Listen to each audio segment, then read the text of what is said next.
Assalamualaikum warahmatullahi wabarakatuh. Perkenalkan, nama saya Muhammad Saifuddin dari kelas B 3 MBR NIM 23502100078. Saya di sini akan menjelaskan tentang ayat-ayat dan hadis tentang produksi. Nah, sebelum kita lanjut apa itu tentang produksi, sebelumnya kalian sudah tahu apa belum? Apa itu produksi? Di sini saya akan menjelaskan tentang apa itu sih produksi itu. Produksi adalah serangkaian kegiatan untuk menghasilkan barang, bukan hanya untuk individu, tetapi juga masyarakat dan makhluk lainnya, dan bertujuan untuk kemaslahatan. Serangkaian kegiatan tersebut dilakukan sesuai dengan tuntunan Allah dan Rasul-Nya, dan kebebasan untuk mengelola berbagai elemen dalam produksi diberikan kewenangan kepada manusia, namun kepemilikan dipegang oleh Allah Subhanahu wa taala. Tujuan produksi adalah meningkatkan efisiensi dan meningkatkan produktivitas serta meningkatkan kualitas. Yang selanjutnya ada ayat dan hadis tentang produksi.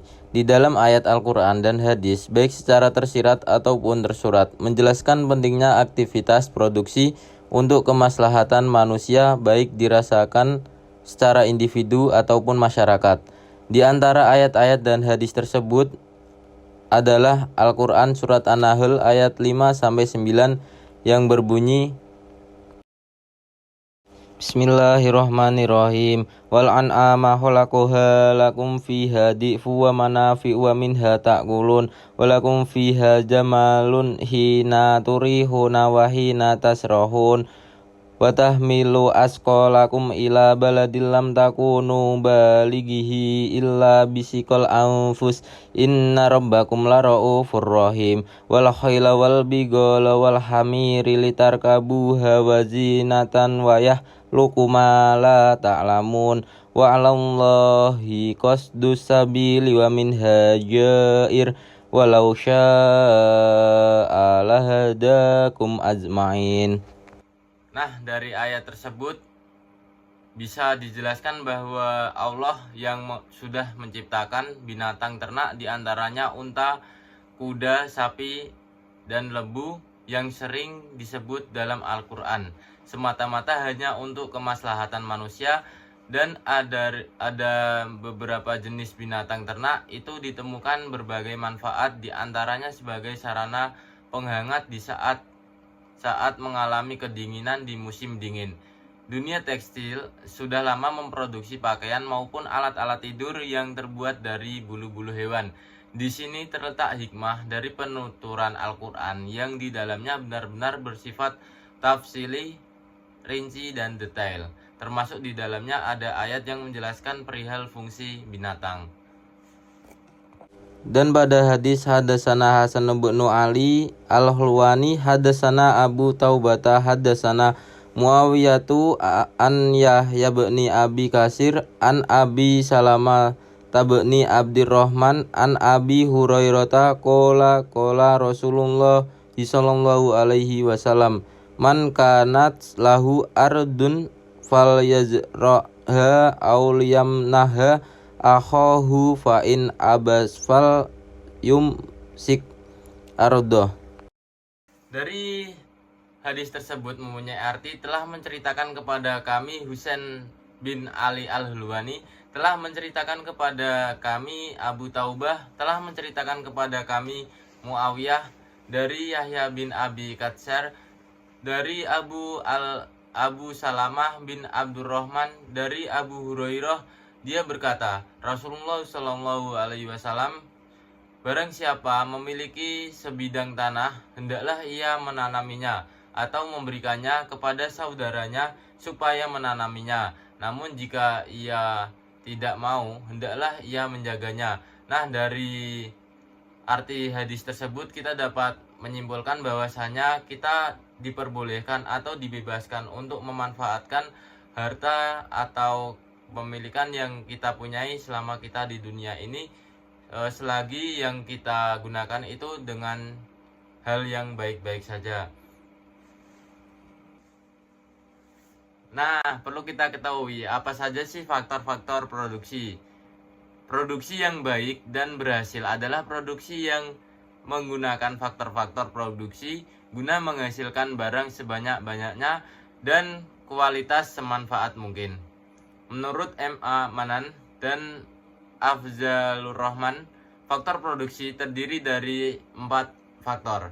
Faktor yang pertama adalah alam atau tanah. Tanah mencakup segala sumber daya alam yang digunakan dalam produksi seperti gunung, hutan, bahan tambang, kekayaan laut, serta elemen alam lainnya. Dalam pandangan Islam, tanah adalah amanah dari Allah yang harus kita kelola dengan bijaksana untuk kesejahteraan ekonomi masyarakat dengan memperhatikan prinsip etika ekonomi. Yang kedua ada faktor tenaga kerja. Tenaga kerja mencakup usaha manusia baik fisik maupun pikiran untuk menghasilkan barang dan jasa.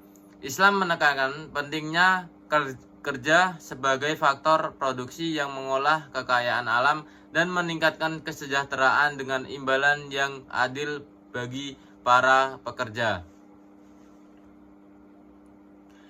Faktor yang ketiga adalah modal. Modal adalah kekayaan yang digunakan untuk menghasilkan lebih banyak kekayaan. Dalam Islam, modal bukan hanya hak milik pribadi tetapi amanah dari Allah yang harus dikelola dengan cara yang baik. Islam melarang penimbunan modal, mengharamkan bunga, dan mewajibkan zakat pada harta produktif. Islam juga mendorong distribusi modal yang adil agar tidak terkonsentrasi pada segelintir orang. Yang keempat ada manajemen atau organisasi. Manajemen adalah upaya untuk mengelola unsur-unsur produksi dalam suatu usaha agar menghasilkan laba secara berkelanjutan. Islam mengajarkan pentingnya manajemen yang adil dan sesuai syariah dengan menghindari produksi barang haram dan memastikan keuntungan diperoleh dengan cara yang sah dengan menekankan prinsip keadilan dan transparansi. Dalam pandangan Islam, semua faktor produksi harus digunakan dengan prinsip yang adil dan mengutamakan kesejahteraan masyarakat sesuai dengan ajaran agama dan etika ekonomi. Prinsip-prinsip dalam produksi yang pertama adalah prinsip tauhid atau tauhid. Prinsip tauhid menegaskan bahwa segala sumber daya alam adalah ciptaan Allah dan manusia bertindak sebagai khalifah yang diberi amanah untuk mengelola alam sesuai syariat. Semua kegiatan produksi harus dilakukan dengan mengikuti perintah Allah dan bertujuan untuk memanfaatkan sumber daya demi kesejahteraan umat manusia. Bekerja adalah salah satu cara untuk memanfaatkan sumber daya tersebut. Prinsip yang kedua ada prinsip kemanusiaan atau al-insaniyah.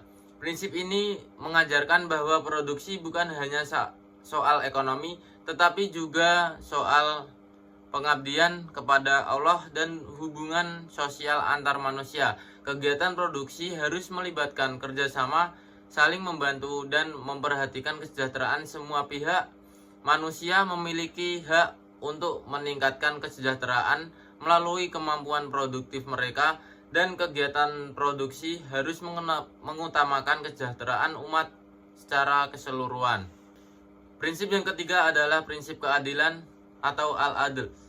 Prinsip keadilan mengharuskan agar produksi dilakukan dengan cara yang adil, tidak merugikan pihak manapun, dan menghindari eksploitasi. Keadilan mencakup tidak hanya aspek sosial tetapi juga keseimbangan antar produksi dan konsumsi yang mencegah ketimpangan ekonomi dan kerugian. Islam mengajarkan untuk berlaku adil dalam semua aspek ekonomi, termasuk dalam transaksi dan distribusi sumber daya. Prinsip yang keempat ada kebajikan atau al-maslahah. Produksi dalam Islam tidak hanya berfokus pada keuntungan materi tetapi juga pada keberkahan dan manfaat sosial. Proses produksi harus memperhatikan hak kerja, menjunjung etika, dan menciptakan hubungan kerja yang harmonis. Keuntungan harus disertai dengan kontribusi positif bagi masyarakat, dan produksi harus dilakukan dengan cara yang membawa kebaikan bagi semua pihak. Prinsip yang kelima yaitu kebebasan atau al-humariyah dan tanggung jawab. Kita sebagai manusia diberikan kebebasan untuk melakukan kegiatan produksi Namun kebebasan ini tidak bersifat mutlak. Kegiatan produksi harus dilakukan dalam batas-batas yang sesuai dengan syariat dan tidak merugikan orang lain.